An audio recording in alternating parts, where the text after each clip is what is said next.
ওয়াদি আবদি লাইব্রেরিতে আপনাদের সবাইকে স্বাগতম। আজ আমি পড়ে শোনাব বোধ গল্পটি, যেটি লিখেছেন আরিফ হাজার। আজ সকাল সকাল বের হতে হবে শাওনকে। দুই জায়গায় দুটি শিডিউল দেওয়া আছে। প্রথমেই যেতে হবে গৌরীপুর হাসপাতালে। সেখানে মামুনের স্ত্রীকে ভর্তি করা হয়েছে, ডেলিভারি কেস। গতকাল রাত 1:30টায় মামুন ফোন করে জানিয়েছে তার স্ত্রীর রক্ত লাগবে, তাও খুব সকাল সকাল। ফোনে মামুন পারলে তো কেঁদেই ফেলে। বারবার বলতে লাগলো, দোস্ত আসবি তো, বল না রে, সত্যি সত্যিই কি আগামীকাল আসবি হাসপাতালে? তোর ভাবির খুব ক্রিটিক্যাল সিচুয়েশন যাচ্ছে। তুই ছাড়া এমন কেউ নাই যে আগামীকাল ভোরে এসে রক্ত দিতে পারবে। প্লিজ দোস্ত, কথা দিয়ে আসবি। এমনিতে ফোনের রিংটন বেজে ওঠায় ঘুম ভেঙে গেছে শাওনের। তার উপর মামুনের এরকম ন্যাকা কান্না শুনে সত্যিই রাগ হচ্ছিল। ভন ভন ভন ভন করে মাথা ঘুরতে লাগলো। ফোনের ওপাশে মামুনের এরকম ন্যাকামো কান্না যেন থামছেই না। এক পর্যায়ে শাওন বিরক্ত হয়ে বলল, থামবি তুই? এক কথার কতবার বলবি? বললাম না আসবো, এক কথা কি 1000বার বলা লাগে? শাওনের এক প্রকার ধমক শুনে একটু থামল মামুন। বলল,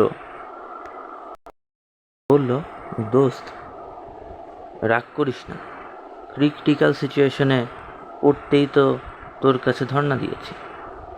তাছাড়া আমার যদি আরও কয়েকটি অপশন থাকতো তাহলে তোকে আর এভাবে জ্বালাতাম না আমি। বিশ্বাস কর। শাওন রাগত্ব স্বরে বলল, বিশ্বাস অবিশ্বাসে কিছুই নেই। তোকে বলেছি তো, আগামীকাল ভোরেই আমি হাসপাতালে থাকবো, অন দ্য টাইম। এরপরেও তুই বারবার বলে যাচ্ছিস আসবি তো আসবি তো, বিরক্তি লাগে না? মামুন চুপ মেরে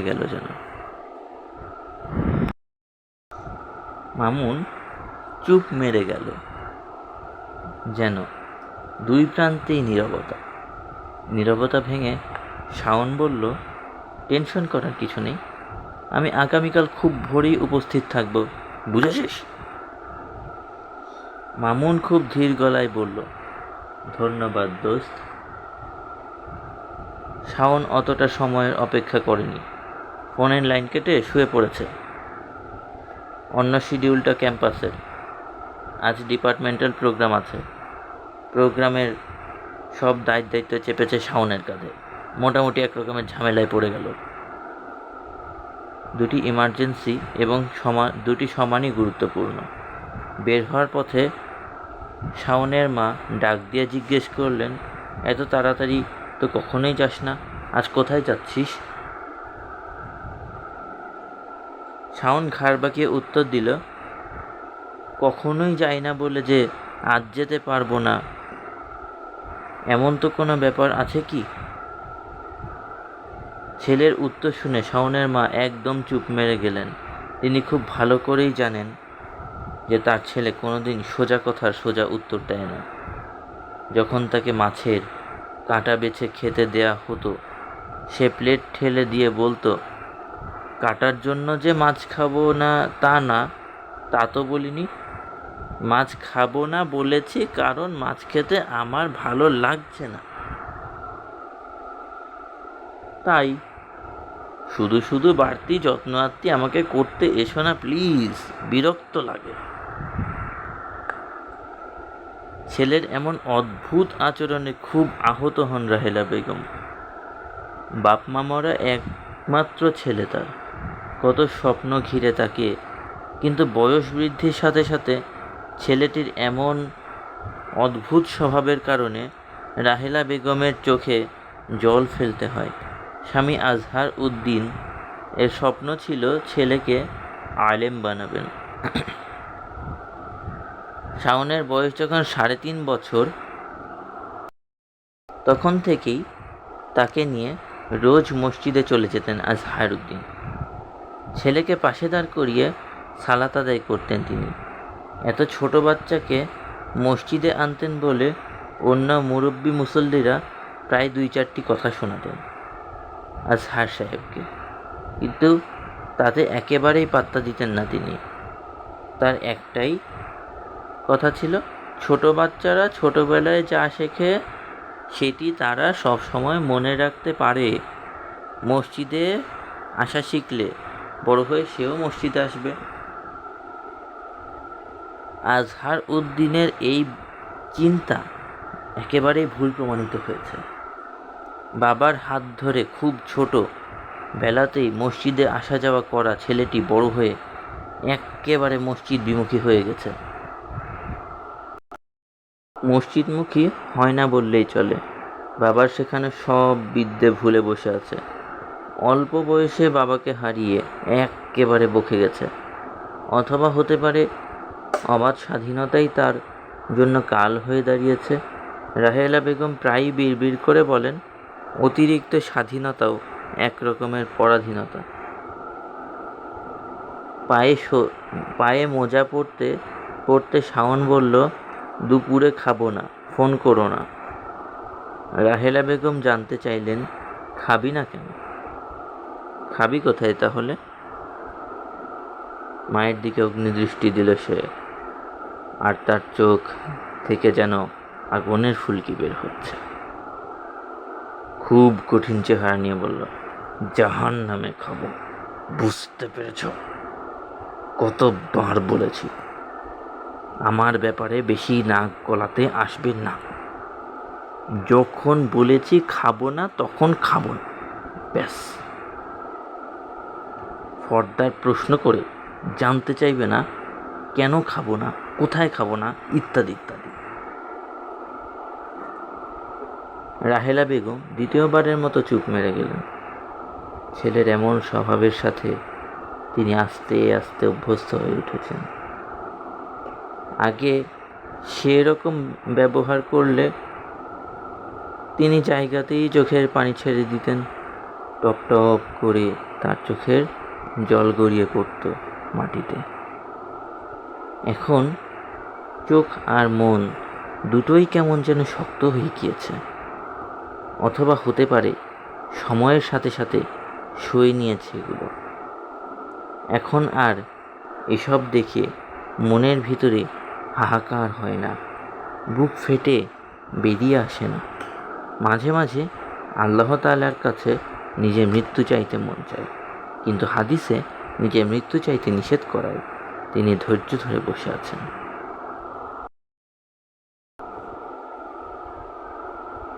শাওন যখন বের হতে যাবে তখন তিনি আবার বললেন, যদি একটু সময় দিতি তাহলে টিফিন ক্যারিয়ারে হালকা কিছু নাস্তা দিয়ে দিতাম।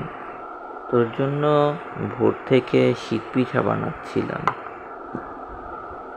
কিছুই বলল না সে, শুনতেই পায়নি এমন একটা ভাব করে বাসা থেকে বেরিয়ে গেল। তার চলে যাওয়ার দিকে অপলক দৃষ্টিতে তাকিয়ে আছেন রাহেলা বেগম। তার মনে পড়ে যায় অতীতের কথা। শাওন যখন তার বাবার সাথে মসজিদে যাওয়ার জন্য অথবা স্কুলে যাওয়ার জন্য বের হতো, তখন সে বারবার পিছন ফিরে মায়ের দিকে তাকাতো। হাত নেড়ে মুচকি হেসে মাকে বিদায় দিত। দরজার আড়াল থেকে তিনিও হাত নেড়ে ছোট্ট সোনামণিকে বিদায় দিতেন।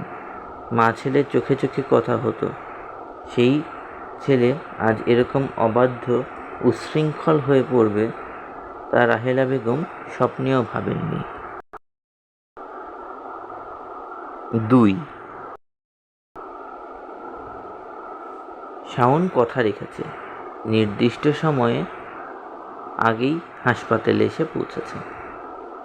গৌরীপুর হাসপাতাল। রোগীদের আসা যাওয়া এবং চেঁচামেচিতে গমগম করছে পুরো হাসপাতাল এলাকা।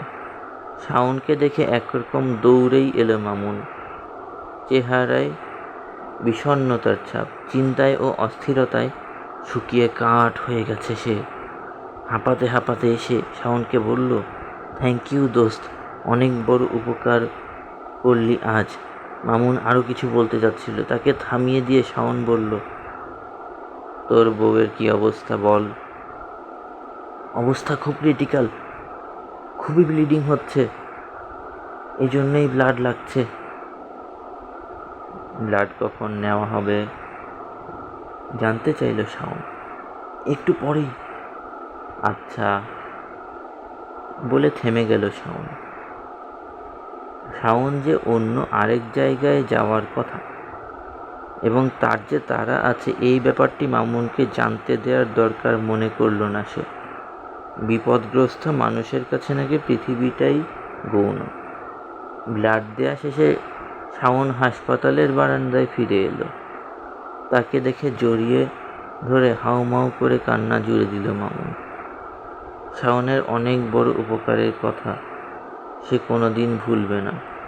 এর প্রতিদানের ঋণ কোনোভাবেই শোধ করতে পারবে না, ইত্যাদি বলতে বলতে শিশুর মতো কাঁদতে লাগলো সে। তার কান্না দেখে আশপাশের লোকজনও ফিরে তাকাচ্ছে ওর দিকে। হালকা বিব্রত হচ্ছে শাওন, কিন্তু এই মুহূর্তে মামুনকে থামিয়ে দেওয়া যাচ্ছে না। শাওন বলল, আমার একটু তাড়া আছে দোস্ত, আমি তাহলে আসি এবার। তার চলে যাওয়ার কথা শুনেই মামুন বলল, চলে যাবি মানে? আমার সন্তানের মুখ দেখে যাবি না? শাওন খেয়াল করলো সন্তানের কথা বলতে গিয়ে অদ্ভুত রকম পাল্টে গেল মামুনের চেহারা। বিষণ্ণতায় নুয়ে পড়া মুখটা হঠাৎ আনন্দের ঝিলিক খেলে গেল। মামুনের একরকম উৎফুল্লতা দেখে শাওন জানতে চাইল, সন্তানের জন্য কি খুব অধীর আগ্রহে বসে আছিস বলে মনে হচ্ছে? এসে ফেলল মামুন। তাকে দেখে বোঝাই যাচ্ছে না যে একটু আগে সে হাউমাউ করে কেঁদেছে। সন্তান যে কি জিনিস তার বাবা হওয়ার আগ পর্যন্ত কোনোদিনই তুই বুঝবি না। শাওন চুপ মেরে রইল, ভাবতে লাগলো তার বাবার কথা। সে যেদিন পৃথিবীতে আসে সেদিন কি তার বাবাও এরকম অধীর আগ্রহে প্রহর গুনেছে সারাক্ষণ? বাবার স্মৃতি আবছা আবছা মনে করতে পারে সে। সেই আবছা স্মৃতির সবটুকু জুড়েই বাবার আদর। বাবা তাকে কাঁধে তুলে নিয়ে ঘুরতেন। বাবার বুকের ওপর ঘুমিয়ে পড়ার কথাও কিছুটা মনে আছে তার। বাবার হাত ধরে স্কুলে যাওয়া, আইসক্রিম খেতে খেতে বাসায় ফেরা, সব কিছু মনের স্মৃতির আদল গহ্বর থেকে হঠাৎ বেরিয়ে আসতে চাইছে। শাওন বলল, ভাবিও কি তোর মতোই উদ্গ্রীব সন্তানের জন্য? আবার হেসে উঠে মামুন বলল, কি যে বলিস, বাবার চেয়ে একজন মাই কি তার সন্তানের জন্য সবচেয়ে বেশি উদ্গ্রীব থাকে? 10 মাস পেটের ভেতর অসহ্য সব যন্ত্রণা সহ্য করে বড় করে তোলে সন্তানকে। ভাবতে পারিস কতটা ত্যাগ করতে হয় তাকে? একবার কি হয়েছে জানিস? তোর ভাবি একদিন আমাকে বলল, যদি সন্তান জন্মের সময় এমন অবস্থায় দাঁড়ায় যে হয় সন্তান বাঁচবে না হয় মা, তখন কিন্তু আমি আমার কথা মোটেই মাথায় আনব না। আমার সন্তানই যেন আমার ওপরে প্রাধান্য পায়। আমি না থাকলে যেন সে বেঁচে থাকে এই পৃথিবীর আলো বাতাসে। সেদিন তার কথাগুলো শুনে আমার কান্না চলে এসেছিল।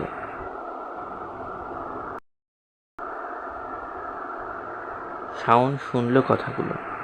একজন মা তার সন্তানকে এতটাই ভালোবাসে যে জীবনের মায়া বিপন্ন করে সন্তানের কথাও ভাবতে পারে। অথচ এই সন্তানের চেহারা পর্যন্ত দেখেনি তখনও। সে আবার ভাবনার জগতে হারিয়ে গেল। আচ্ছা, আমার মাও কি তাইলে আমার আগমনের সময় এরকম উদ্গ্রীব ছিলেন? আমাকেও কি তিনি 10 মাস পেটে রেখেছেন, সহ্য করেছেন অসহনীয় যন্ত্রণা? আচ্ছা, তখন বাবাকে ডেকে আমার মাও কি এরকম করে বলেছিলেন? সেই কঠিন মুহূর্তেও আমি কি তার কাছে জীবনের চেয়ে বেশি প্রাধান্য পেয়েছিলাম? কল্পনায় ছেদ পড়ল শাওনের। পাশের অপারেশন থিয়েটার থেকে উচ্চ স্বরে ভেসে আসছে এক নবজাতকের চিৎকার। সেই কান্নায় বুকটা হয়তো ধড়ফড় করে উঠল মামুনের। এক ভো দৌড়ে চোখের পলকে চলে গেল সেদিকে। মামুনকে এমন পাগলের মতো ছুটতে দেখে খানিকটা অবাক হলো শাওন। সাদা পোশাক পরা একজন নার্স অপারেশন থিয়েটার থেকে বের হয়ে মামুনকে বলল, মামুন সাহেব, আপনার মেয়ে হয়েছে। মামুনের খুশি আর দেখে কি, খুশিতে সে উচ্চ আওয়াজে কয়েকবার আলহামদুলিল্লাহ বলে উঠল।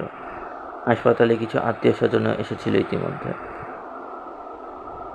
কাছে যাকেই পাচ্ছিল তাকেই আনন্দে জড়িয়ে ধরছিল মামুন। সন্তানের জন্য মামুনের এমন উৎফুল্লতা দেখে শাওনের ভেতরে এক নতুন অনুভূতি সৃষ্টি হলো। সেই অনুভূতি শাওনকে চমকিত করে, ভাবিয়ে তোলে।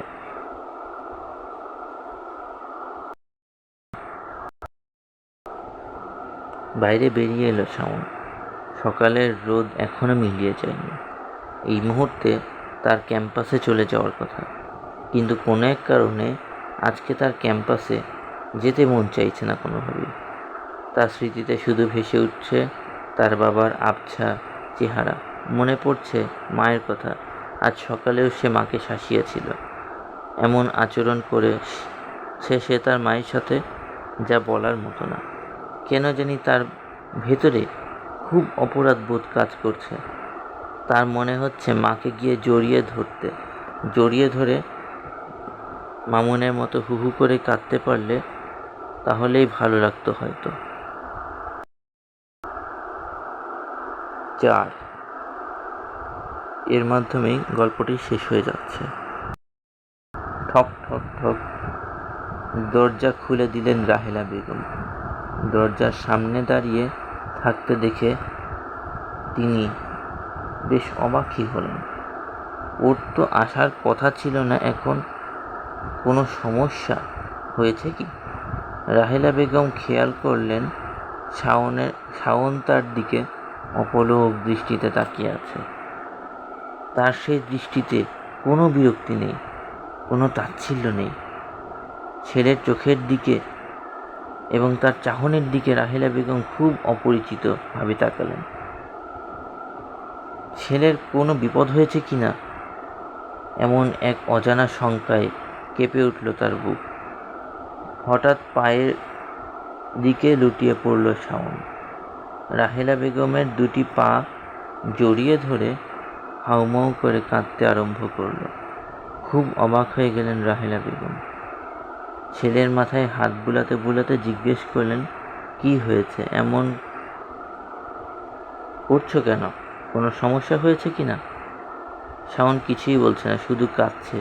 শিশুদের মতো মায়ের গলা জড়িয়ে ধরে কাঁদতে থাকা শাওনকে আদর করে চুমু খেলেন রাহেলা বেগম। তিনি বুঝতে পারেন শাওনের বোধ জেগেছে। এক প্রকার হারিয়ে যাওয়া ছেলেকে তিনি আবার ফিরে পেয়েছেন। রাহেলা বেগমের ইচ্ছা করছে এই মুহূর্তে জায়নামাজ বিছিয়ে দোয়া করতে, কেননা ছেলেকে নিয়ে এভাবেই তার 1000 বছর বেঁচে থাকতে ইচ্ছা হয়।